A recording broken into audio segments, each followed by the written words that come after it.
मैंने शेयर किया है वैसे वो मैं आपको फिर से शेयर कर दूंगी ग्रुप में, ठीक है। Okay, thank you. चलिए, तो हमने कल क्या देखा था, एक बार क्विक रिवीजन करते हुए हम चलते हैं। कल हमने देखा था कि रिसर्च का क्या है, रिसर्च जो वर्ड है वो कहाँ से डिराइव हुआ है, फ्रेंच वर्ड से डिराइव हुआ है। जो मतलब कि क्या होता है, रिसर्चियर वर्ड से डिराइव हुआ है, जिसका मतलब होता है एक्सटेंसिव फोर्स लगाना किसी चीज को सर्च करने के लिए, उसे हम क्या कहते हैं, रिसर्च कहते हैं, ठीक है। फिर नेक्स्ट हमने डेफिनेशन देखे थे पीवी यूंग के अकॉर्डिंग एंड कलिंगर के अकॉर्डिंग। फिर हमने ये 8 कैरेक्टरिस्टिक देखे थे, रिसर्च की क्या क्या विशेषताएं होनी चाहिए, जैसे कि वो कंट्रोल्ड होना चाहिए यानी कि नियंत्रित होना चाहिए, रिगरस यानी कि सख्त होना चाहिए, सिस्टमेटिक यानी कि एक सिस्टमेटिक वे में होना चाहिए, ठीक है, वैलिड होना चाहिए यानी कि वैध होना चाहिए, रिलायबल होना चाहिए यानी कि बार बार जब हम उसको टेस्ट करते हैं तो वही चीज आना चाहिए, एम्पेरिकल यानी कि स्व अनुभव पर आधारित होना चाहिए, और क्रिटिकल यानी कि उसका हम डीप नॉलेज हमें होना चाहिए, ठीक है, जो भी हमने रिसर्च किया उसके प्रति हमारा क्या होना चाहिए, डीप नॉलेज होना चाहिए। तो ये सारे कैरेक्टरिस्टिक हमने कल डिटेल में देखा था, ठीक है, इससे रिलेटेड ये सारी चीजें हमने देखी थी। आज हम देखते हैं आपके सिलेबस में, देखिए एक बार मैं आपको दिखा देती हूँ। सिलेबस में देखिए आपका यहाँ पे क्या है, post positivism and post positivism दिख रहा है, दिख रहा है ये, ठीक है। तो ये क्या अप्रोचेस होता है ये हम देखेंगे आज। चलिए, तो उसको समझने से पहले सबसे पहले हम ये समझेंगे कि रिसर्च में के जो मेन टर्मिनोलॉजीज है वो क्या है, ठीक है। तो पहला क्या है, इंडक्टिव रिसर्च, दूसरा क्या है, deductive research. Inductive research and deductive research, inductive and deductive आपने फर्स्ट क्लास अटेंड की थी फर्स्ट पेपर की, जिसमें सर ने बताया था, शुभम सर ने, कोई बता सकते हैं इंडक्टिव एंड डिडक्टिव रिसर्च क्या होता है। इंडक्टिव मतलब जो स्पेसिफिक से जर्नल की तरफ मतलब जाता है, और डिडक्टिव मतलब जर्नल से स्पेसिफिक से तरफ जाते हैं, ठीक है, सही। मतलब कि इंडक्टिव रिसर्च में हम क्या कहते हैं, कोई एक एग्जाम्पल को लेकर के एक थ्योरी प्रिपेयर करते हैं, मतलब कि जनरलाइज करते हैं उसको, ठीक है। जैसे कि हमें कोई एक एग्जाम्पल, न्यूटन्स का वहां पे एग्जाम्पल उन्होंने दिया था, वही एग्जाम्पल मैं भी लेती हूँ ताकि आप लोग को समझ में आए। तो न्यूटन्स ने क्या किया, सेब को नीचे गिरते हुए देखा, है ना। तो सेब को जब नीचे गिरते हुए देखा तो फिर उन्होंने एक एग्जाम्पल उनके सामने आया कि कोई भी चीज जो ऊपर लटकी हुई होती है अगर वो छूटती है तो वो क्या होता है, नीचे आता है ना, यही चीज है। तो जस्ट 1 मिनट प्लीज।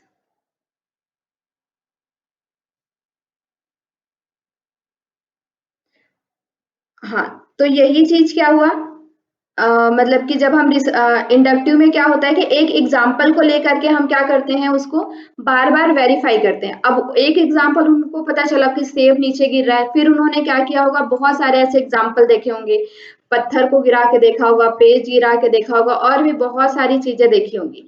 फिर उसके बाद उन्होंने उसका एक रीजन ढूंढा ढूंढा होगा कि ऐसा क्यों हो रहा है, ठीक है।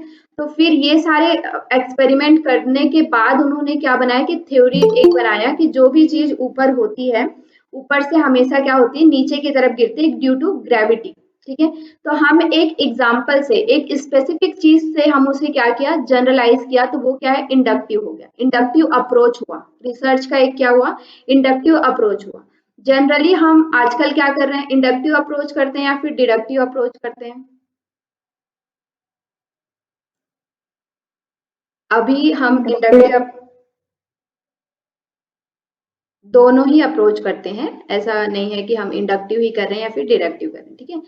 नेक्स्ट हमारा क्या है, डिडक्टिव। डिडक्टिव में क्या होता है कि हम एक जनरल चीज को लेकर के एक पर्टिकुलर स्पेसिफिक थ्योरी की तरफ पहुंचते हैं, पर्टिकुलर थ्योरी बनाते हैं। जैसे कि अब क्या हुआ कि हमें ये पता चल गया कि जो कोई भी चीज ऊपर है वो हमेशा ऊपर से क्या होती है, नीचे की तरफ ही गिरती है। ये चीज हमारा एक जनरल थ्योरी बन चुका है, ठीक है, कि ग्रेविटी के कारण। अब ग्रेविटी को लेकर के बहुत सारे फिर क्या किए गए, एक्सपेरिमेंट्स किए गए, फिर उससे ये जो चंद्रयान वगैरह, हमारा मंगलयान चंद्रयान जो यहाँ साइंटिस्ट के द्वारा दूसरे ग्रहों में भेजा जा रहा है, तो वो भी क्या है, एक तरह से ग्रेविटी का जो हमारा है उसी पे बेस्ड है, ठीक है, कि हमें क्या करना होता है, उस ग्रेविटी एरिया से बाहर ले जाना होता है ना। मतलब कि क्या हो रहा है कि उस पर्टिकुलर थ्योरी को यूज करके, उस ग्रेविटेशनल थ्योरी को यूज करके और भी बहुत सारे ऐसे रिसर्चेस उसके बेस्ड में किए जा रहे हैं। तो वो सब क्या होगा, हमारा डिडक्टिव रिसर्च होगा, ठीक है। इंडक्टिव डिडक्टिव सभी को समझ में आ गया। ये जी ये तीन चीजें आपको समझना है, तभी आप आगे आगे की चीजें समझ सकते हैं, ठीक है। फिर हमारा एक क्या होता है, सब्जेक्टिविटी, और दूसरा इसी का अपोजिट क्या होता है, ऑब्जेक्टिविटी। ये दो दो टर्म है, inductive deductive, subjective objective, qualitative and quantitative, ये दो का पेयर है, ठीक है। तो सब्जेक्टिव क्या होता है, सब्जेक्टिव मतलब कि हमारा खुद का ओपिनियन किसी भी चीज में जब हम डालते हैं, हमारा अपना ओपिनियन, तो वो कैसा होता है, सब्जेक्टिव ओपिनियन होता है। जैसे कि इसके लिए मैं एक कहानी आप लोगों को सुनाती हूँ। इसमें आप लोगों ने एक कहानी सुनी होगी कि एक 3-4 अंधे होते हैं, उनको हाथी के पास ले जाया जाता है ना। तो हाथी के क्या करते हैं, वो अलग अलग पार्ट को टच करते हैं, कोई पूंछ को टच करता है, कोई पैर को टच करता है, कोई उसके मतलब बॉडी वाले पार्ट को टच करता है, कोई सूंड वाले पार्ट को टच करता है। तो सब अपना क्या देते हैं, एक सब्जेक्टिव ओपिनियन देते हैं कि हाथी कैसा है। अगर किसी ने पूंछ को टच किया तो वो कैसा बोलता है कि सांप की तरह है। अगर किसी ने पैर को टच किया तो वो क्या है, खंबे की तरह है। इस तरह से सब अपना क्या करते हैं, अपना अपना ओपिनियन देते हैं, ठीक है। तो ये जब किसी भी चीज में हम अपना ओपिनियन देते हैं तो वो क्या होता है, सब्जेक्टिव ओपिनियन होता है, कंडीशनल वे ऑफ थिंकिंग। और ये जो सब्जेक्टिव ओपिनियन है वो हर किसी के अकॉर्डिंग अलग हो सकता है, ठीक है। मतलब कि हाथी का जो स्ट्रक्चर है वो मेरे अकॉर्डिंग अलग हो सकता है, आपके अकॉर्डिंग अलग हो सकता है, या फिर ये हाथी का एग्जाम्पल है। लेकिन कोई भी चीज के बारे में जब हम बोलते हैं तो उसके अकॉर्डिंग, हम एक मूवी के का ही ले लेते हैं। तो मूवी में किसी किसी को क्या होता है, उस चीज में वो पॉजिटिव थिंग देख लेता है, और कोई उसमें नेगेटिव नेगेटिव थिंग्स देख लेता है, ठीक है। मतलब कि हर किसी का एक सब्जेक्टिव ओपिनियन होता है, अपना ओपिनियन। उसे हम क्या कहते हैं, सब्जेक्टिविटी कहते हैं, क्लियर। उसके बाद आपका आता है ऑब्जेक्टिविटी। ऑब्जेक्टिविटी मतलब कि क्या है, जो है वही है, उसमें हम कोई चेंजेस नहीं कर सकते। जैसे कि अभी आपका नेट का पेपर आता है, ठीक है, तो इसमें भी आप सब्जेक्टिव एंड ऑब्जेक्टिव को समझ सकते हैं। जैसे नेट का पेपर है, उसमें क्या होता है, आपके 4 ऑप्शन होते हैं, है ना। तो मान लीजिए कोई क्वेश्चन आया है, उसमें आपको चारों ऑप्शन में से कोई भी ऑप्शन नहीं लग रहा है, ठीक है। आपको कोई ऐसा लग रहा है कि इसका कोई दूसरा ही ऑप्शन होना चाहिए, मतलब जो इस ऑप्शन में नहीं है।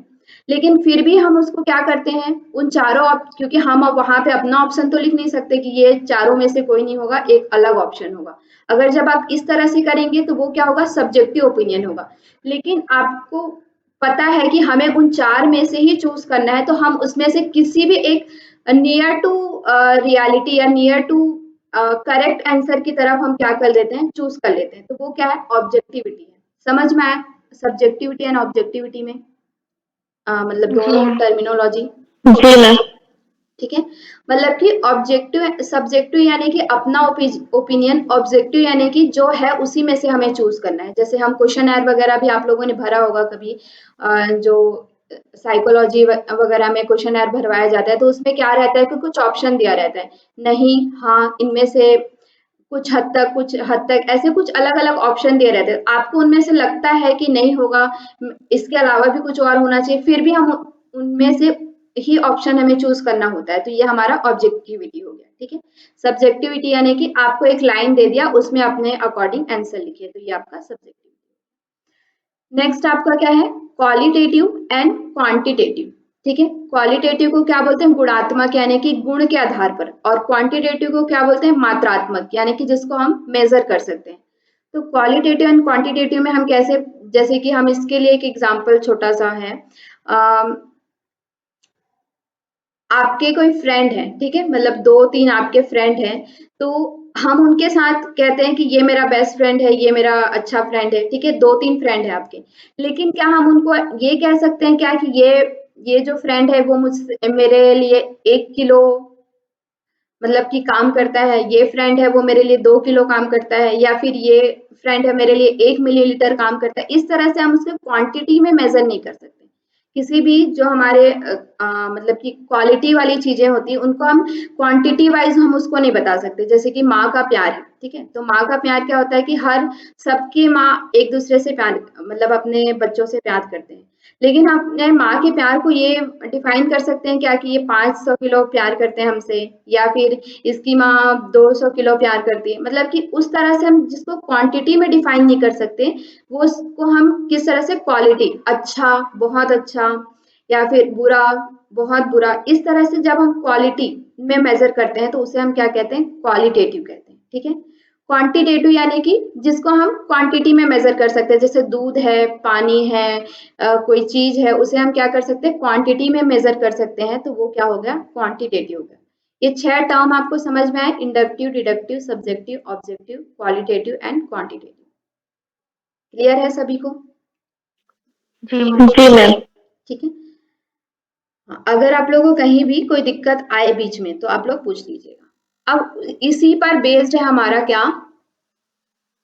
ये अप्रोचेस ऑफ रिसर्च, जो कि 2 अप्रोच हैं। पहला क्या है, पॉजिटिविज्म, और दूसरा क्या है, पोस्ट पॉजिटिविज्म। ठीक है, जो हमने पिछले 6 टर्म देखे उन्हीं पे लगभग बेस्ड है ये। तो पॉजिटिविज्म क्या होता है, जब आप लोगों ने 19th सेंचुरी 20th सेंचुरी से पहले देखा होगा कि ज्यादातर रिसर्चेज क्या होता था, क्वालिटी बेस्ड होता था। जो साइंटिस्ट हैं वो किस चीज को मानते थे, सिर्फ यही चीज मानते थे जिसको हम देख सकते हैं, जिसको हम मेजर कर सकते हैं, उसी चीज को रिसर्च में माना जाता था, साइंस के बेस पे। ठीक है, तो जैसे कि हम संस्कृत वाले, योगा वालों का क्या रहता है कि गॉड है, गॉड नहीं है, भगवान है, नहीं है, फिर अहिंसा, सत्य, ये सारी चीजें जो हम क्वालिटेटिव चीजें हैं, उन सब चीजों के बेस्ड पर पहले कोई ऐसे रिसर्चेस नहीं होते थे, मेजरमेंट वाला रिसर्च नहीं होता था कोई भी। ठीक है, उस समय को क्या बोला जाता है, पॉजिटिविज्म बोला जाता है। The argue for which the existence of the true and objective reality that can be studied through applying the method and principle of natural science and scientific inquiry. ठीक है, मतलब कि वो सारी चीजें जिसको हम किसी मेथड में मेजर कर सके, मतलब कि किसी लेबोरेटरी में जाके मेजर कर सके, या फिर किसी साइंस के मेथड को लगा के उसको मेजर कर सके, या फिर साइंटिफिक इंक्वायरी जिसकी कर सके, उसी को क्या बोला जाता था, पॉजिटिविज्म कहा जाता था। ठीक है, जिसको एक ट्रू एग्जिस्टेंस हो, जिसका, जिसको हम देख सकें, आंखों से टच कर सकें, देख सकें, उन्हीं चीजों को क्या किया जाता था, मतलब कि उन्हीं चीजों को रिसर्च किया जा सकता है, ऐसा माना जाता था। ठीक है, तो वो क्या है, पॉजिटिविज्म था। ठीक है, अभी अब क्या हो गया है, 20th सेंचुरी के बाद, 20th सेंचुरी के बाद क्या हो गया, पोस्ट पॉजिटिविज्म। मतलब कि अब साइंस भी ये चीज को मानने लगा है कि हर चीज को हम मेजर नहीं कर सकते। ठीक है, कुछ सोशल थिंग्स ऐसे हैं जिनको साइंटिफिक बेसिस पे हम मेजर नहीं कर सकते। मतलब कि कुछ कमेंट्स हैं, कुछ जैसे साइकोलॉजिकल चीजें हैं, या फिर मतलब कि क्वालिटेटिव में जैसे हमारा किसी का, दो लोगों के बीच में हमारा रिलेशन कैसा है, उस चीज को हम किसी लेबोरेटरी में जाके मेजर नहीं कर सकते, लेकिन उस चीज पे मतलब कि सामाजिक तौर पर रिसर्चेस तो हो रहा है ना अभी। मतलब कि एक जैन का समाज कैसा है, या फिर मतलब कि हिंदू समाज में क्या क्या चीजें हो रही हैं, उनके रिचुअल्स के बीच में, मतलब उनके जो रिचुअल्स को क्या बोलेंगे हिंदी में, जो संस्कृति, परंपरा। हाँ, परंपरा, सांस्कृतिक रूप से जो चीजें हैं, उन सब पे भी अभी रिसर्चेस हो रहा है। तो वो सब किसकी देन है, पोस्ट पॉजिटिविज्म की देन है। मतलब कि हर चीज जो मेजर है, मेजर नहीं किया जा सकता, उस पर रिसर्च नहीं किया जा सकता, ऐसा नहीं है। ठीक है, समझ में आया पॉजिटिविज्म एंड पोस्ट पॉजिटिविज्म क्या है? जी मैम। ठीक है, सभी को समझ में आया ना, positivism and post positivism. Positivism मतलब कि जिसको हम साइंटिफिक बेसिस पे मेजर कर सकते हैं, जिसको एक लेबोरेटरी में जाके मेजर कर सकते हैं, फिर टच कर सकते हैं, देख सकते हैं, वही चीज पॉजिटिविज्म में आती थी, उन्हीं पर पहले रिसर्चेस होता था। लेकिन पोस्ट पॉजिटिविज्म में क्या है, जैसे सोशल थिंग्स जो है, या फिर सोशल रिलेटेड जो थिंग्स है, उन सब पे भी रिसर्चेस हो सकता है, भले उसको हम मेजर नहीं कर सकते, लेकिन उस पर रिसर्च हो सकता है। ये क्या है, पोस्ट पॉजिटिविज्म की देन है। ठीक है, फिर ये चीज आप लोग को, ये चार्ट जो है आपको याद रखना है। यहाँ से क्वेश्चन आता है अप्रोचेस में। पॉजिटिविज्म क्या है? 19th सेंचुरी से पहले, 19th सेंचुरी और 19th सेंचुरी से पहले तक का जो एज था, एज ऑफ रियलिटी कहा जाता है। मतलब जो चीज रियल है वही रिसर्चेबल है, ऐसा पहले माना जाता था। ठीक है, फिर इसमें क्या होता है? Deductive approach. अब क्या है डिडक्टिव अप्रोच, बताइए।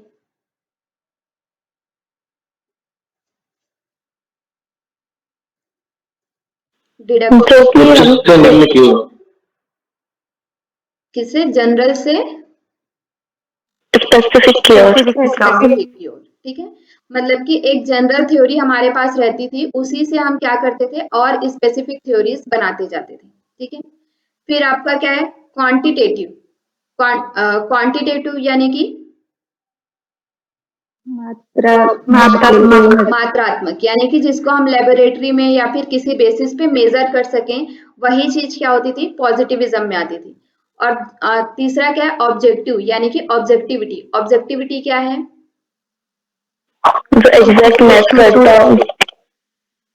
ऑब्जेक्टिविटी यानी कि जैसे कि देखिए, मतलब कि इसका एग्जांपल कैसे ले सकते हैं? मान लीजिए ये एक पेड़ है, ठीक है, तो अगर ऑब्जेक्टिव थिंक में देखें तो पेड़ क्या है? वैसे तो हमेशा ऐसा ही रहता है, लेकिन सब्जेक्टिव वे में हम इसको अलग अलग तरह से कर सकते हैं। जैसे कि पेड़ के बारे में आपको बताया जाए तो पेड़ का एक तना है, उसमें बहुत सारे पत्ते हैं, उसमें टहनियां हैं। ये एक ऑब्जेक्टिव ओपिनियन हो गया, मतलब कि ये वही है। अब इसके अलावा उसमें आप कोई भी चेंजेस नहीं कर सकते। लेकिन जब आपको इसको एक्सप्लेन करने के लिए बोला जाए तो आप इसके जड़ के बारे में भी एक्सप्लेन कर सकते हैं। आप इसके पत्ती का जो पत्ता है उसके शेप के बारे में एक्सप्लेन कर सकते हैं। अब इसके साइज के बारे में एक्सप्लेन कर सकते हैं कि कितना बड़ा साइज है, या ये कौन सा पेड़ है, इसमें किस तरह के फल होते हैं, मतलब कि अभी लगे नहीं है लेकिन आगे कौन से फल लग सकते हैं। तो ये सारी चीजें भी आप सब्जेक्टिव ओपिनियन में दे सकते हैं। लेकिन ऑब्जेक्टिव ओपिनियन मतलब क्या, कि वो चीज जो है उसी के बारे में देखा जाएगा और जो लिखा हुआ है उसे ही हमें क्या करना पड़ेगा? सत्य मानना पड़ेगा। ठीक है, तो ये आपका क्या है? Objective opinion. और ऐसा किसमें होता था? पॉजिटिविज्म में यही होता था कि जो एक बार कह दिया जाता था, ठीक है, या तो हमें, अगर हमें उससे कुछ दूसरा कहना है तो हमें उसको पूरी तरह से साइंटिफिक वे में प्रूफ करना पड़ेगा कि आपने ये कहा था, ये इसमें गलत है और ये कैसे गलत है, वो चीज हमें वापस से उस चीज को प्रूफ करके देना पड़ेगा। अदरवाइज हमें जो उसमें लिखा हुआ है वो हमें मानना पड़ेगा। ठीक है, फिर ये क्या होता था? साइंटिफिक होता है। ठीक है, मतलब कि उसको हम साइंटिफिक वे में मेजर कर सकते हैं। फिर क्या है? ट्रेडिशनल है ये। ट्रेडिशनल यानी कि पुराना है, पुराने जमाने से जो ये चला आ रहा है ट्रेडिशन, जो रूढ़िवादी, उसी तरह से। ठीक है, और ये क्या है? रियलिस्टिक, यानी ये इंपॉर्टेंट है क्योंकि जो रेड में लिखा हुआ है आपका वो इंपॉर्टेंट है। रियलिस्टिक यानी कि इसको आप रियल में देख सकते हैं, रियल चीजों की तरह मेजर कर सकते हैं। ठीक है, तो यहाँ से क्वेश्चन ऐसे आता है कि पॉजिटिविज्म कैसा होता है? रियलिस्टिक होता है, क्रिटिकल रियलिस्टिक होता है, या फिर और भी उसमें दो ऑब्जेक्टिव दे दिए रहेंगे, तो आपको क्या चूज करना पड़ेगा? रियलिस्टिक चूज करना पड़ेगा। क्लियर है अब पॉजिटिविज्म? जी। जी। अब इसके जस्ट अपोजिट आपका क्या होता है?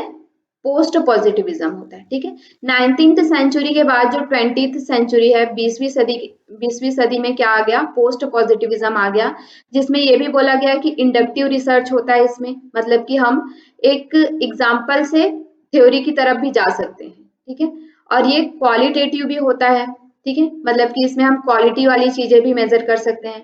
इसमें आप अपना सब्जेक्टिव ओपिनियन दे सकते हैं। ठीक है, मतलब कि आप अपने, जैसे हम रिसर्च भी अभी हम करते हैं तो क्या करते हैं रिसर्च में, कि कोई चीज हमारा है, मतलब कि हमने दो तीन चीजों को कंपेयर किया, कंपेरेटिव स्टडी किया, फिर उसके बाद एक अपना सब्जेक्टिव ओपिनियन दिया कि इन तीनों ग्रंथों में ये चीज था, लेकिन उसके बाद हमने एक अपना चीज बनाया कि इन तीनों को समझने के बाद हमें अपना क्या कंक्लूजन लगा, हमें क्या समझ में आया।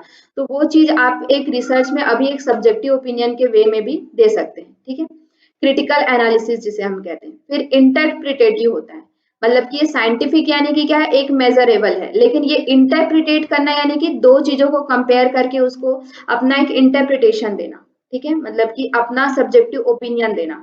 इंटरप्रिटेशन यानी कि एक सब्जेक्टिव ओपिनियन देना। ठीक है, अब इसे क्या कहा जाता है? न्यू एंड मॉडर्न फॉर्म है ये रिसर्च का। ठीक है, ये क्या है? ट्रेडिशनल, पुराना है, और ये क्या है? नया है, न्यू या मॉडर्न फॉर्म। अब इसे क्या कहते हैं? क्रिटिकल रियलिस्टिक कहते हैं। ठीक है, ये वर्ड इंपॉर्टेंट है, इसको आप लोग याद रखेंगे, क्रिटिकल रियलिस्टिक। क्लियर है? पॉजिटिविज्म, पोस्ट पॉजिटिविज्म, अभी तक में कोई भी आपको कंफ्यूजन है कल और आज की क्लास में तो आप पूछ सकते हैं। उसके बाद हम नेक्स्ट दूसरे टॉपिक की तरफ चलेंगे, रिसर्च की।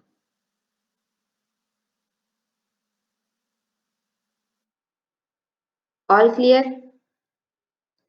जी मैम। एक ही किसी की आवाज आ रही है मुझे, बाकी सब लोग क्या कर जी रहे मैम। हैं? ठीक है, चलिए। तो जितना आपने समझा पीछे, अब उसके बाद क्या है, रिसर्च का जो दूसरा टॉपिक है आपका, टाइप्स एंड मेथड। सेम होता है, ठीक है, मतलब कि अलग अलग कोई चीज नहीं है, टाइप्स और मेथड। टाइप्स और मेथड आपका सेम है, ठीक है। तो इसके बारे में हम देखेंगे कितने तरह के टाइप्स है, क्या क्या टाइप्स है हमारे रिसर्च में।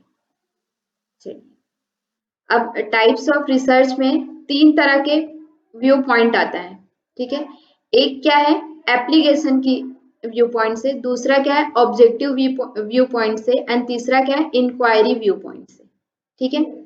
अब देखिए, इसके पहले कि हम लोग इससे आगे बढ़े, मैं एक चीज आप लोग को क्लियर करना चाहूंगी कि जैसे आप रिसर्च कर रहे हैं, मान लीजिए आप प्योर रिसर्च कर रहे हैं, ठीक है, प्योर रिसर्च आप कर रहे हैं कोई, तो प्योर रिसर्च ऐसा नहीं है कि प्योर रिसर्च एक टाइप है, आप उसी तरह से रिसर्च करें।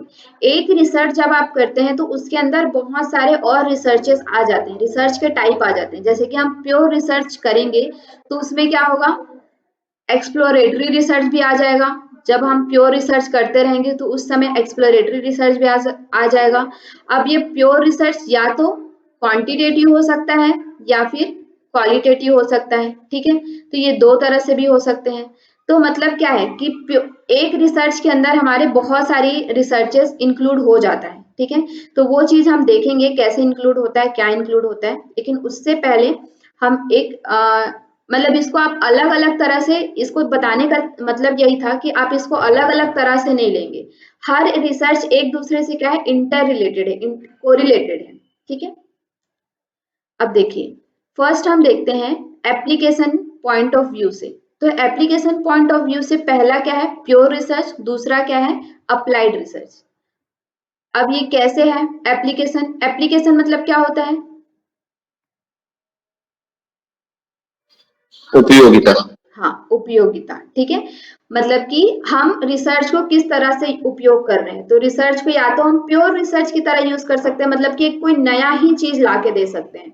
जैसे कि न्यूटन्स ने क्या किया, ग्रेविटी का एक नया रूल ला के दिया, तो वो क्या, प्योर रिसर्च हो गया उनका। लेकिन वो कोई उसका हम यूज नहीं कर सकते, मतलब वो जो न्यूटन का ग्रेविटी दिया उसका हमको यूज हमारे डेली लाइफ में नहीं है। अब उसका एप्लीकेशन में दूसरा क्या आता है, अप्लाइड रिसर्च। अप्लाइड रिसर्च में क्या होता है, उस प्योर रिसर्च का यूज करके हम क्या करते हैं, अपने डेली लाइफ में यूज करने के लिए कुछ मतलब हम वो लगाते हैं, कुछ ऐसे और रिसर्चेस करते हैं जिसको हम डेली लाइफ में यूज कर सकें। जैसे कि सबसे शुरू में क्या हुआ होगा, इलेक्ट्रिसिटी इन्वेंट हुआ होगा, ठीक है। तो इलेक्ट्रिसिटी इन्वेंट हो गया, उन्होंने बता दिया कि हम पानी के थ्रू इस तरह से इलेक्ट्रिसिटी जनरेट कर सकते हैं। लेकिन जब हम उसका अप्लाई ही नहीं करेंगे हमारी लाइफ में, जब उसकी उपयोगिता ही नहीं होगी, तो उस इलेक्ट्रिसिटी का हम क्या करेंगे, है ना। तो फिर उसके बाद क्या हुआ, उस इलेक्ट्रिसिटी का जब जनरेशन हो गया, इलेक्ट्रिसिटी एक प्योर रिसर्च है, तो उसके बाद क्या हुआ, फिर अलग अलग तरह के वो हुए।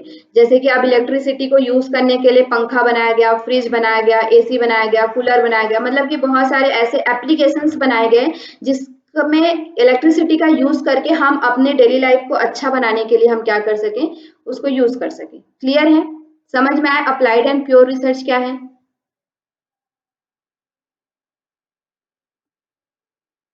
जी। जी मैम। जी। ठीक है। फिर उसके बाद क्या है, objective. Objective point of view से क्या होता है कि इसके 4 टाइप बताए गए, ठीक है। पहला क्या है, डिस्क्रिप्टिव। दूसरा आपका क्या है, एक्सप्लेनेटरी। तीसरा क्या है, कोरिलेशनल। और चौथा क्या है, सॉरी, एक्सप्लोरेटरी एंड एक्सप्लेनेटरी, ठीक है। ये 4 तरह के अलग अलग हैं, इसके बारे में और हम डिटेल में अभी देखेंगे कि क्या होता है। नेक्स्ट आपका आता है इंक्वायरी। जब हम किसी को इंक्वायरी करते हैं तो वो जब आपसे पूछेगा, कोई रिसर्च आपके पास आएंगे, आपको बोलेंगे कि आप कैसा, आपका टॉपिक क्या है रिसर्च का, तो फिर आप बताएंगे कि मेरा टॉपिक ये है, जो भी होगा आपका टॉपिक, फिर उससे आपको पता चलेगा कि वो क्वांटिटेटिव है या फिर क्वालिटेटिव, मतलब इंक्वायरी के थ्रू आपको जो पता चल रहा है, इंक्वायर कर रहे हैं तब हमें पता चल रहा है कि वो मात्रात्मक है या गुणात्मक है। तो इस वे में वो क्या है, इंक्वायरी के बेसिस पे भी दो तरह के बताए गए हैं, ठीक है। इसमें एक और भी आता है मिक्स्ड, जिसमें वो इंक्वायरी भी रहता है और क्या होता है, क्वालिटेटिव भी रहता है और क्वांटिटेटिव, दोनों मिक्स वे में रहता है, ठीक है। तो इसको हम आगे देखते हैं कि इनके क्या क्या चीजें हैं। फर्स्ट फर्स्ट आपका जो है एप्लीकेशन पॉइंट ऑफ व्यू से पहला आपका आता है प्योर रिसर्च, ठीक है। प्योर रिसर्च का दूसरा नाम बेसिक रिसर्च से भी कहीं कहीं आपको देखने को मिलेगा और फंडामेंटल रिसर्च से भी। तो ये सारे जो अलग अलग नाम है वो भी चीज आप लोग को याद रखना है, कभी आपको वो प्योर रिसर्च के नाम से दे दिया, कभी बेसिक रिसर्च के नाम से दे देता है और कभी फंडामेंटल रिसर्च के नाम से दे देता है, ठीक है। तो ये क्या होता है, this type of research used in formation of theory, ठीक है। ये रिसर्च हम कब यूज करते हैं, जब कोई थ्योरी हमें बनाना हो, जब हमें प्योर रिसर्च को अगर हम इस तरह से देखेंगे तो ये डिडक्टिव है या इंडक्टिव है, प्योर रिसर्च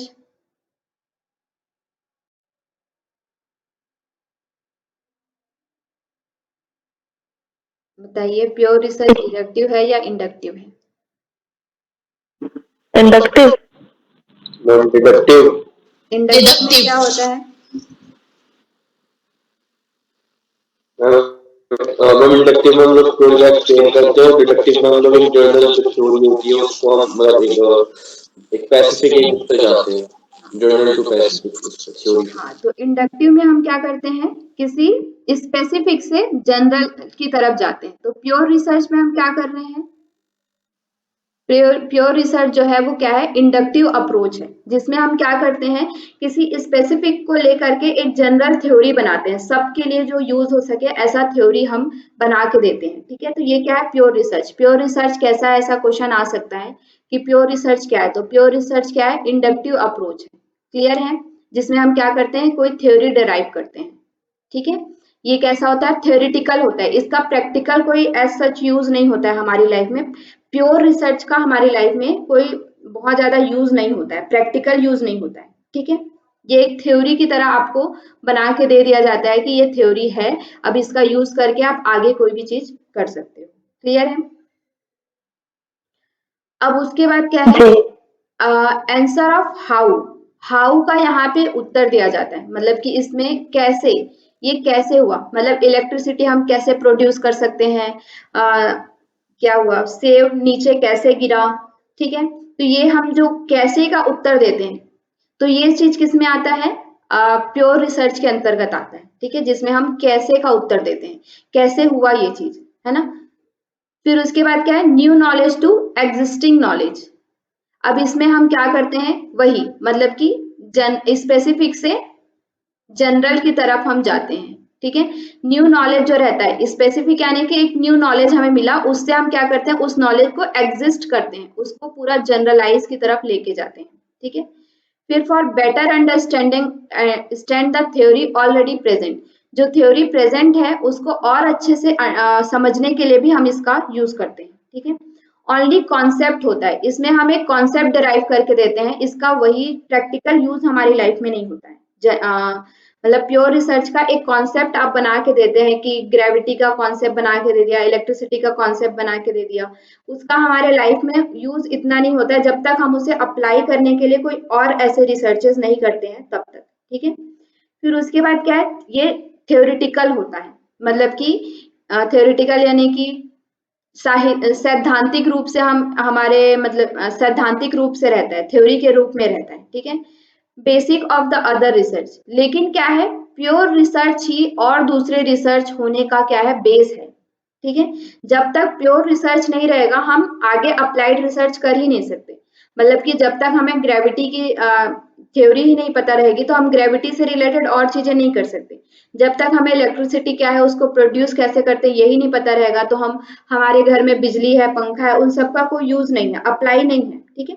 तो मतलब क्या है, ये हमारा जो प्योर रिसर्च होता है वो किसी भी अन्य जो अप्लाइड रिसर्च होता है या दूसरे जो रिसर्चेस होते हैं उसका बेस होता है, ठीक है। जैसे कि इसके लिए एक एग्जांपल यहाँ पे लिखा है मैंने, फॉर्मेशन ऑफ यूनिवर्स।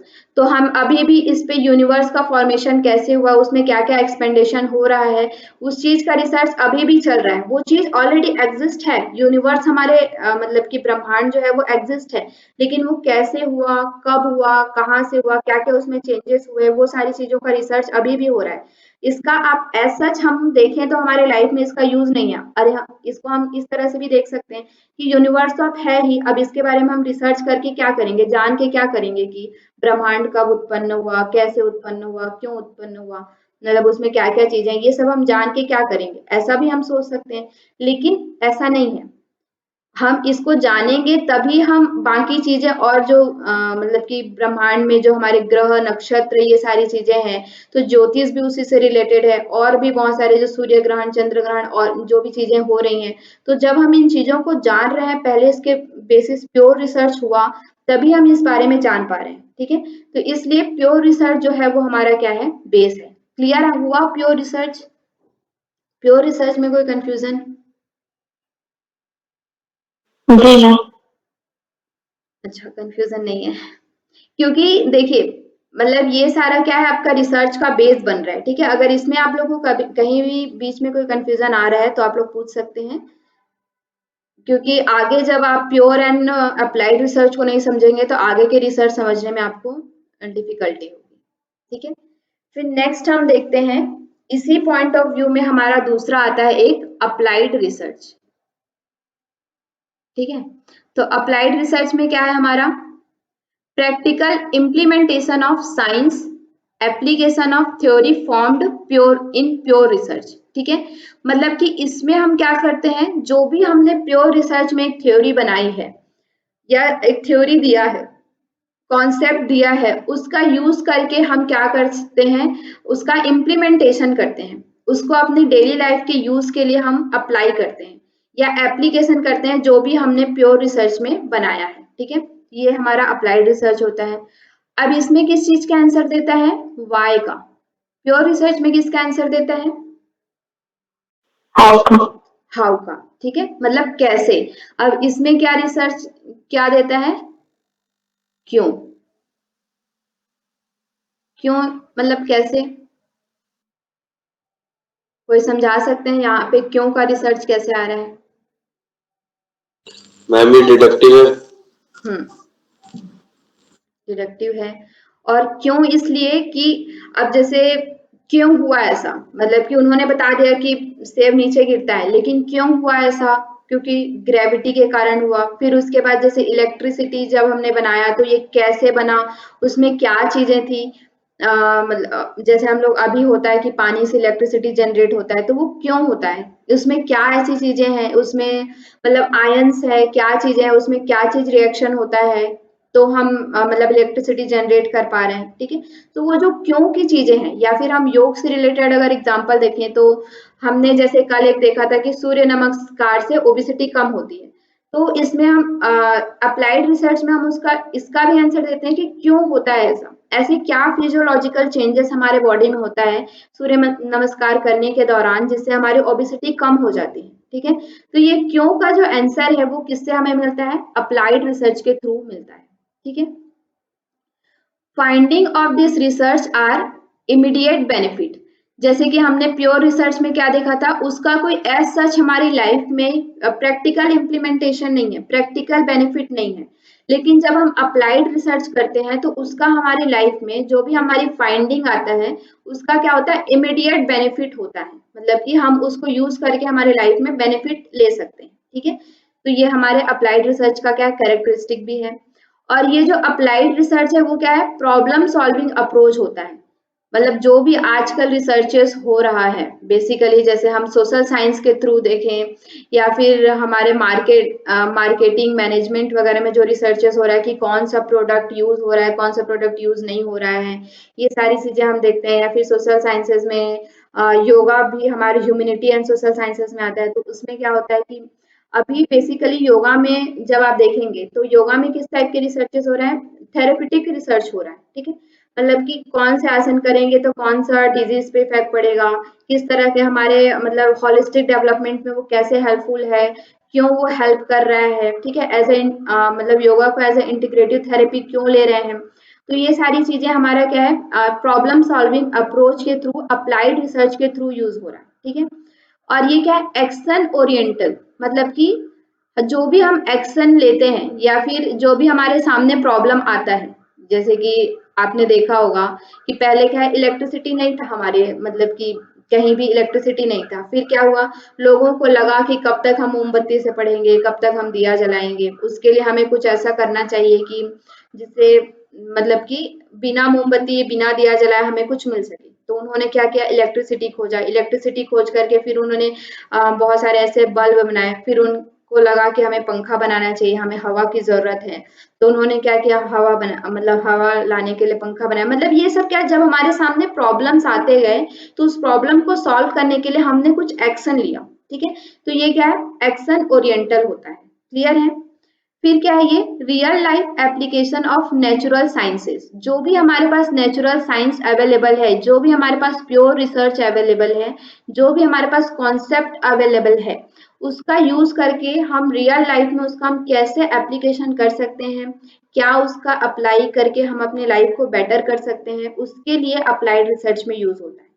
जैसे कि आप लोग देखते होंगे संस्कृत में, और संस्कृत और योगा में पहले ये सारी गीता वगैरह में बताया गया है, ठीक है, गीता में बहुत सारे ऐसे उपदेश दिए हुए हैं, लेकिन उन उपदेशों को हम अपने रियल लाइफ में अभी कैसे यूज कर सकते हैं, हम अपने आप को काम डाउन करने के लिए गीता के कौन से उपदेशों का हम अपने जीवन में उतार सकते हैं, ठीक है। या फिर मैनेजमेंट में भी गीता के बहुत सारे उपयोग हो रहे हैं। और अभी क्योंकि एनएपी आया है, तो एनएपी के थ्रू भी योगा को हम कैसे मतलब कि बच्चों तक पहुंचाएं, या उसका क्या एप्लीकेशन हो सकता है, वो सारी चीजें हमारी किस में आएंगी, अप्लाइड रिसर्च के थ्रू आएंगी। समझ में आ रहा है ना आप लोग को अप्लाइड रिसर्च क्या है, मतलब नेचुरल साइंसेस का यूज करके हम एप्लीकेशन कैसे करते हैं।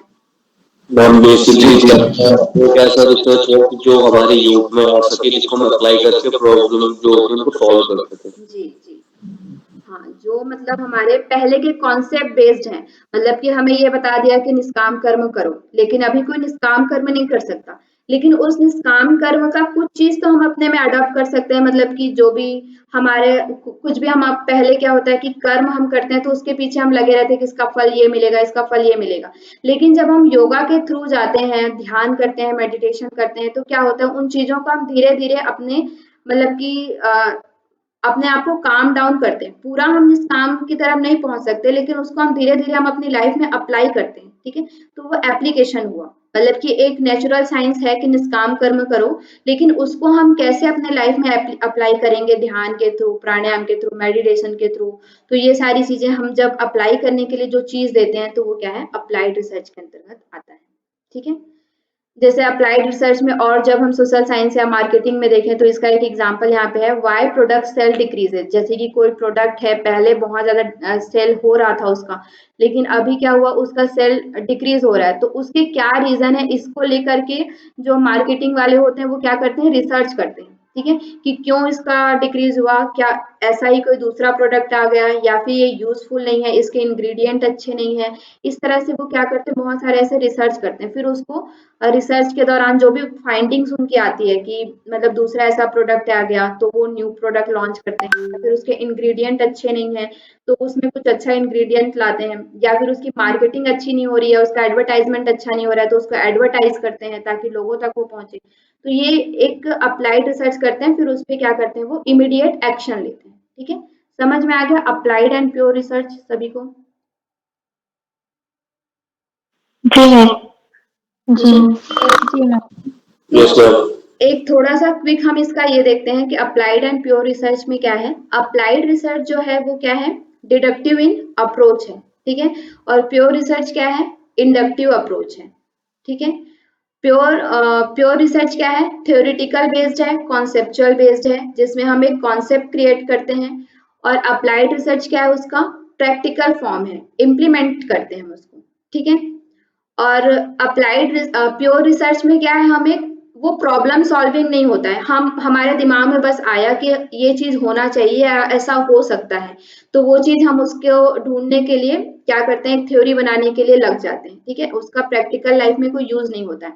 लेकिन अप्लाइड रिसर्च हम कब करते हैं, जब हमारे सामने कोई प्रॉब्लम आता है, ठीक है, कि हमारे सामने ये प्रॉब्लम है, इसको सॉल्व करना है, तो हम क्या करेंगे, उसका जो भी प्रीवियस हमारे पास प्योर रिसर्च के कॉन्सेप्ट हैं उसको यूज करके हम क्या करते हैं, अप्लाई करके अप्लाइड रिसर्च के थ्रू उसका सॉल्यूशन ढूंढते हैं, ठीक है। और जो प्योर रिसर्च है वो क्या है, कैसे का उत्तर देता है, ये कैसे हुआ, ये कहाँ से आया, मतलब कि जैसे हमारा दर्शन वगैरह में हम देखते हैं, ठीक है, तो पहले क्या हुआ, वेद आया, ठीक है, वेद के बाद क्या हुआ, फिर अलग अलग हमारे आस्तिक नास्तिक दर्शन हुए। तो दर्शन का कोई उस समय में एज सच हमारी लाइफ में कोई ऐसा इम्प्लीमेंटेशन नहीं था, ठीक है।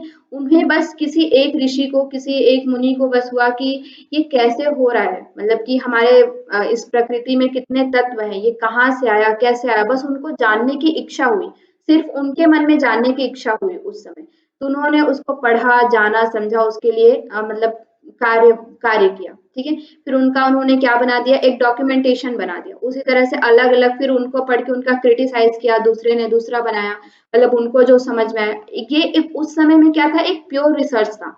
उस पे बाद में हमने उन पे क्या किया, बहुत सारे ऐसे रिसर्चेस किए जिसका हम अपने डेली लाइफ में इम्प्लीमेंटेशन करें, ठीक है। तो क्यों, अब फिर उसके बाद में अप्लाई, ये तो हाउ, कैसे हो रहा है करके उनके मन में आया, उन्होंने डॉक्यूमेंट कर दिया, तो वो प्योर रिसर्च हो गया। अब उसी को हम यूज करेंगे, जैसे उन्होंने बताया कि मतलब निष्काम कर्म का ही ले लेती हूँ। तो निष्काम कर्म करने से क्या होता है, अ, गीता में वो श्लोक आता है ना, जिसमें कि हम कहते हैं कि अगर हम विषयों पर बहुत ज्यादा ध्यान करते हैं, फिर ध्यान करते हैं तो हमारी बुद्धि भ्रष्ट हो जाती है, इस तरह से उसमें मतलब आता है, ध्यायतो विषयान पुंसा संगस्ते सुपजायते, ऐसे करके। तो पूरा उसमें एक सीक्वेंस बताता है, ठीक है।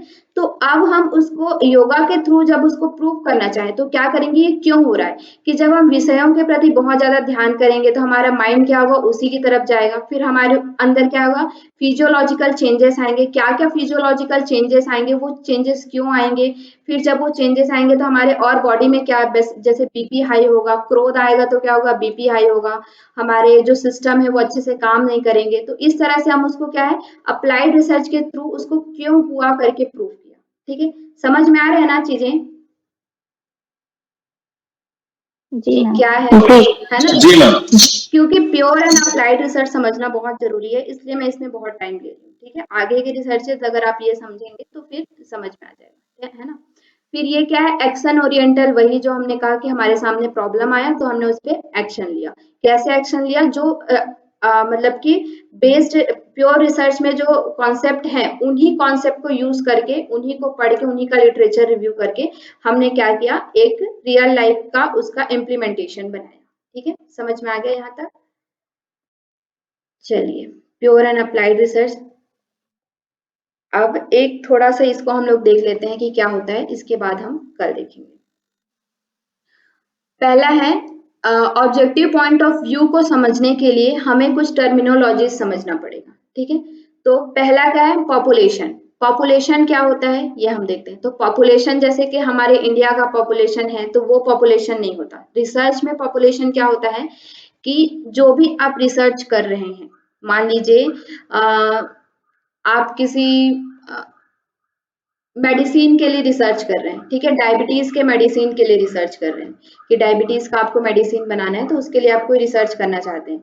तो क्या करेंगे आप पूरे इंडिया के पॉपुलेशन को तो नहीं लेंगे, आप किसको लेंगे, जिनको डायबिटीज है, ठीक है, वही आपके पॉपुलेशन के अंतर्गत आएगा। समझ में आ रहा है ना, कि पॉपुलेशन क्या होता है, जिस भी क्षेत्र में आप काम करते हैं उस क्षेत्र में आने वाले लोग, उस क्राइटेरिया में आने वाले लोग क्या होते हैं, जो भी लोग हैं उस क्राइटेरिया में, वो आपके क्या होंगे, पॉपुलेशन के अंतर्गत आएंगे, ठीक है।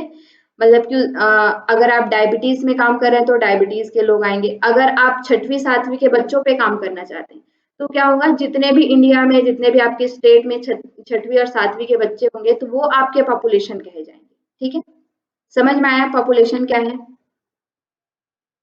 जी जी मैम। मैम, ठीक है। तो अब हम क्या होता है, सैंपल। इसी जो पॉपुलेशन से, जो हमने पॉपुलेशन यूज किया है, उसी पॉपुलेशन से हम क्या करते हैं, सैंपल बनाते हैं। ठीक है, मतलब अब ऐसा तो नहीं है जैसे कि पूरे इंडिया में जब हम देखने जाएं तो डायबिटीज के क्या होंगे, कई करोड़ों लोग होंगे, तो हम करोड़ों लोग पर तो रिसर्च नहीं कर सकते, है ना। या फिर हम जैसे करना चाहते हैं कि महाराष्ट्र में जितने भी डायबिटिक लोग हैं, डायबिटीज में हम रिसर्च करना चाहते हैं महाराष्ट्र में, तो महाराष्ट्र में जितने भी डायबिटीज के होंगे वो भी बहुत सारे होंगे, ठीक है, हजारों में होंगे, तो हम उतने लोगों पे तो नहीं कर सकते रिसर्च, तो हम उसी पॉपुलेशन में से क्या करते हैं, कुछ सैंपल, मतलब कि सैंपल यानी कि क्या होता है, जो उस पॉपुलेशन को क्या करें, रिप्रेजेंट करें, ऐसा कुछ एक छोटा सा यूनिट निकाल के लाते हैं जिसे हम क्या कहते हैं, सैंपल कहते हैं। ठीक है, जिसको हम क्या कर सके, हम रिसर्च करेंगे इस सैंपल पर, लेकिन जनरलाइज करेंगे पूरे पॉपुलेशन पर। ठीक है, समझ में आया पॉपुलेशन एंड सैंपल? जी जी मैम। ठीक है, फिर उसके बाद हमने कल ही देखा था इंडिपेंडेंट एंड डिपेंडेंट वेरिएबल। हमारे दो चीज होता है, independent and dependent variable. Variable हमारे दो हैं, इंडिपेंडेंट एंड डिपेंडेंट। तो इसमें क्या है, इंडिपेंडेंट यानी कि क्या होता है, हम डिपेंडेंट यानी कि इंडिपेंडेंट मतलब कि क्या होता है, वो स्वतंत्र है, स्वतंत्र चर, और अस्वतंत्र, डिपेंडेंट को क्या बोलेंगे, आश्रित चर। हाँ, स्वतंत्र चर और आश्रित चर। ठीक है, तो इंडिपेंडेंट वेरिएबल में क्या होता है कि उस पे कोई इफेक्ट नहीं पड़ता, डिपेंडेंट वेरिएबल का उस पे इफेक्ट नहीं पड़ता। जैसे कि हमने सूर्य नमस्कार और ओबेसिटी का लिया, तो सूर्य नमस्कार हमारा क्या है, इंडिपेंडेंट वेरिएबल है। ठीक है, सूर्य नमस्कार, और डिपेंडेंट वेरिएबल क्या है, जो ओबेसिटी है। तो जब आप सूर्य नमस्कार करवाएंगे तो ओबेसिटी पे इफेक्ट पड़ेगा, लेकिन ओबेसिटी का सूर्य नमस्कार पे कोई भी इफेक्ट नहीं पड़ेगा। ठीक है, सूर्य नमस्कार क्या है, इंडिपेंडेंट है, उस पर कोई इफेक्ट नहीं पड़ेगा ओबेसिटी का। लेकिन आप सूर्य नमस्कार बार बार करवाते हैं उसको, तो क्या होता है, ओबेसिटी पे इफेक्ट पड़ेगा, मतलब कि वो उस पे क्या है, डिपेंड है। सूर्य नमस्कार पे कौन डिपेंड है, ओबेसिटी। क्लियर है इंडिपेंडेंट डिपेंडेंट क्या होता है, ये हम जी मैम एक बार मैम। दूसरे कोई एग्जांपल से और बता दीजिए तो थोड़ा क्लियर हो जाएगा, क्योंकि इससे रिलेटेड भी क्वेश्चन आते हैं। मतलब कि जनरली मान लीजिए, जैसे आपको बोला जाए कि स्कूल के छात्रों पर, ठीक है, स्कूल के छात्रों को पजल का जब अभ्यास कराया जाता है तो उनकी कंसंट्रेशन लेवल बढ़ता है। ठीक है, जो छठवीं सातवीं के स्कूल के बच्चे हैं उनको पजल सॉल्व करने कराया जाता है तो उनके कंसंट्रेशन लेवल बढ़ता है। तो इसमें बताइए आप लोग कि इंडिपेंडेंट और डिपेंडेंट क्या होगा, पजल इसमें। पहले तो ये बताइए कि वेरिएबल कौन कौन से हैं, इसमें दो वेरिएबल हैं, दो कौन कौन से वेरिएबल हैं, एक तो स्टूडेंट और एक पजल, मतलब स्टूडेंट हो गया और आपने पजल बताया। हाँ, और भी है क्या इसमें कोई, और भी कोई वेरिएबल है क्या इसमें? नहीं, कंसंट्रेशन नहीं है क्या वेरिएबल? हाँ जी जी। कंसंट्रेशन है ना, मतलब इसमें टोटल कितने वेरिएबल हैं, 3। 3 वेरिएबल है। ठीक है, अब इसमें से बताइए इंडिपेंडेंट एंड डिपेंडेंट वेरिएबल कौन कौन से हैं, कौन से इंडिपेंडेंट वेरिएबल हैं, कौन से डिपेंडेंट वेरिएबल हैं? पजल इंडिपेंडेंट वेरिएबल है। हाँ, पजल क्या है, इंडिपेंडेंट वेरिएबल है। मैम कैसे? कंसंट्रेशन डिपेंडेंट हो जाएगा पजल के ऊपर। हाँ, और बाकी ये जो दो हैं, स्टूडेंट और कंसंट्रेशन, ये क्या है दोनों, डिपेंडेंट वेरिएबल। ठीक है, मतलब ऐसा नहीं होता है किसी भी रिसर्च में कि सिर्फ 2 ही वेरिएबल होंगे, 3 4 5 वेरिएबल हो सकते हैं। ठीक है, तो हम इंडिपेंडेंट वेरिएबल पजल भी ले सकते हैं और योगाभ्यास भी ले सकते हैं, तो ये दोनों क्या हो जाएंगे, आपके पजल और योगाभ्यास इंडिपेंडेंट वेरिएबल हो जाएंगे। स्टूडेंट एंड जो आपका कंसंट्रेशन लेवल है वो क्या हो जाएगा, डिपेंडेंट वेरिएबल हो जाएगा। अब यहाँ पे स्टूडेंट, हाँ, स्टूडेंट क्यों डिपेंडेंट वेरिएबल हुआ, हाँ कोई कुछ बोल रहे थे आप? स्टूडेंट क्योंकि पजल पे डिपेंडेंट है ना, क्योंकि वो जब करेगा तभी उसमें प्रभाव होगा स्टूडेंट में। उसका कंसंट्रेशन बढ़ेगा। और ऐसा? दूसरा ये भी है स्टूडेंट कि क्योंकि बोलिए। मैम स्टूडेंट डिपेंडेंट है क्योंकि वो खुद विचार भी कर सकता है। हाँ, खुद भी विचार कर सकता है और स्टूडेंट का हम किसी स्टूडेंट का दिमाग मेजर तो नहीं कर सकते हैं ना, मतलब कि कोई पहले से ही उसका कंसंट्रेशन ज्यादा हो सकता है, किसी का कंसंट्रेशन कम हो सकता है, ठीक है, मतलब as compare to two students, दो स्टूडेंट के कंपेयर अगर हम करें तो हर किसी का दिमाग का लेवल एक जैसा तो नहीं होगा, तो उसमें क्या क्या चेंजेस आए, अलग अलग चेंजेस उसमें आ सकते हैं, है ना, हर स्टूडेंट में अलग अलग चेंजेस आ सकता है, ठीक है। और ये डिपेंडेंट ऐसे भी है कि वो पजल के अलावा और भी योगा हो सकता है, वो घर जाके योगा अभ्यास करता हो, या फिर हो सकता है वो खेल कूद करता हो, कोई बच्चा ऐसा हो जो घर में जाके टीवी देखता हो, तो ये सब क्या है, डिपेंडेंट वेरिएबल के अंतर्गत आ गया, ठीक है, वो उसके और भी चीजें अफेक्ट कर सकती हैं उसको, क्लियर है, लेकिन पजल को ऐसा है कि पजल को कोई भी चीज इफेक्ट नहीं कर सकता, ठीक है। Yes ma'am. Okay, independent dependent समझ में आया, आप आ गया? हाँ जी। ठीक है। जी हाँ। अब देखिए इसी में हाइपोथेसिस हमने कल बताया था मैंने, हाइपोथेसिस क्या होता है? परिकल्पना, मतलब जो हम कर रहे हैं उसका क्या मतलब प्रभाव पड़ेगा। मैम एक ऐसी मतलब मैम एक ऐसी मतलब एक ऐसी चीज सोचना जो घटना हुई है, जैसे कोई एक्सीडेंट हुआ है तो उसके बारे में हम ये बता सकते हैं कि वो ऐसे ऐसे हुआ हो, परंतु उसको सिद्ध करने के लिए हमें फिर रिसर्च करना होता है कि हमने जो हाइपोथेसिस बनाई है वो सही है या गलत है। जैसे कोई मर्डर केस हो गया और इन सब चीजों में, क्राइम चीजों में इस चीज का ज्यादा यूज करा जाता है, आस्पेक्ट्स के आधार पर हम एक सोच बनाते हैं अपनी। जैसे कि आपने दिया तो एक इसका एग्जांपल, जैसे सीआईडी आप लोगों ने देखा होगा, तो सीआईडी वाले कैसे करते थे कि वो पहले ऑब्जर्वेशन जगह पे जाते थे, वहां की चीजों को पूरा ऑब्जर्व करते थे, फिर आते थे, फिर बोर्ड में लिखते थे कि ये यहाँ से ऐसे अंदर गया होगा, फिर इसने ये वाला वॉश जार उठाया होगा, उसके सर पे मारा होगा, मतलब वो पहले से ही क्या करते हैं, एजम्पशन करते हैं, ठीक है। हम हाइपोथेसिस मतलब क्या होता है, एक प्री एजम्पशन बनाना कि मैंने ये जो रिसर्च कर रहा हूँ उसका ये रिजल्ट आ सकता है, ठीक है। तो ये हम हाइपोथेसिस मतलब क्या करना, एक पहले से अपनी कल्पना बनाना कि हमने जो रिसर्च कर रहे हैं उसका क्या रिजल्ट आ सकता है, ठीक है, तो ये हाइपोथेसिस है। इसके बारे में और हम डिटेल में बाद में पढ़ेंगे कि क्या किस टाइप के हाइपोथेसिस होते हैं, क्या क्या होता है। बाकी हाइपोथेसिस मतलब यहाँ पे आप इतना समझिए कि एक पहले से एक स्टेटमेंट बनाना कि मेरा ये रिजल्ट आ सकता है, ठीक है। फिर लास्ट हम दो चीज और देखते हैं, कंट्रोल एंड एक्सपेरिमेंटल ग्रुप, कि कंट्रोल और एक्सपेरिमेंटल ग्रुप क्या होता है। तो जब भी हम रिसर्च करते हैं, बेसिकली साइंस के रिसर्च में क्या किया जाता है, कंट्रोल ग्रुप रखा जाता है और एक एक्सपेरिमेंटल ग्रुप रखा जाता है, ठीक है।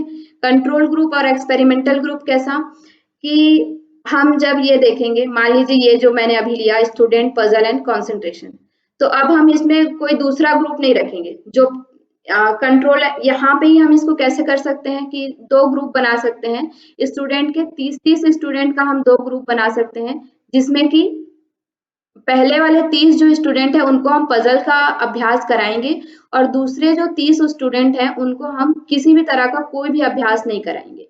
तो जिसको हम कोई भी अभ्यास नहीं कराते हैं, सिर्फ ऑब्जर्वेशन में रखते हैं, तो उसको हम क्या कहते हैं, कंट्रोल ग्रुप कहते हैं। और जिसको हम कोई अभ्यास देते हैं, कोई इंटरवेंशन देते हैं, उसको हम क्या कहते हैं, एक्सपेरिमेंटल ग्रुप कहते हैं, ठीक है। तो बाद में हम इन्हीं में कंपेयर करते हैं, पहले हम प्री डाटा लेते हैं दोनों का, 30-30 का प्री डाटा लेंगे, उनका कॉन्सेंट्रेशन लेवल क्या था, फिर एक ग्रुप का हमने क्या कराया, पजल का एक्सपेरिमेंट मतलब अभ्यास कराया 30 दिनों तक, 40 दिनों तक, जो भी आपका इंटरवेंशन रहेगा। फिर उसके बाद फिर से दोनों में कंपैरिजन करेंगे कि इन दोनों में क्या चेंजेस आया, क्या दोनों में वही है या दोनों में कुछ चेंजेस आया, पजल करवाने के बाद एक्सपेरिमेंट ग्रुप में कोई चेंज आया, पॉजिटिव चेंज आया, नेगेटिव चेंज आया, क्या चीज हुआ, तो उन दोनों को देखने के लिए हम दो ग्रुप अपने रिसर्च में रखते हैं। तो ये जो जिसमें हम कोई भी एक्सपेरिमेंट नहीं करते उसको क्या कहा जाता है, कंट्रोल ग्रुप कहा जाता है, और जिस ग्रुप में हम एक्सपेरिमेंट करते हैं उसे एक्सपेरिमेंटल ग्रुप कहा जाता है। क्लियर है ये टर्मिनोलॉजीज आपको सभी को?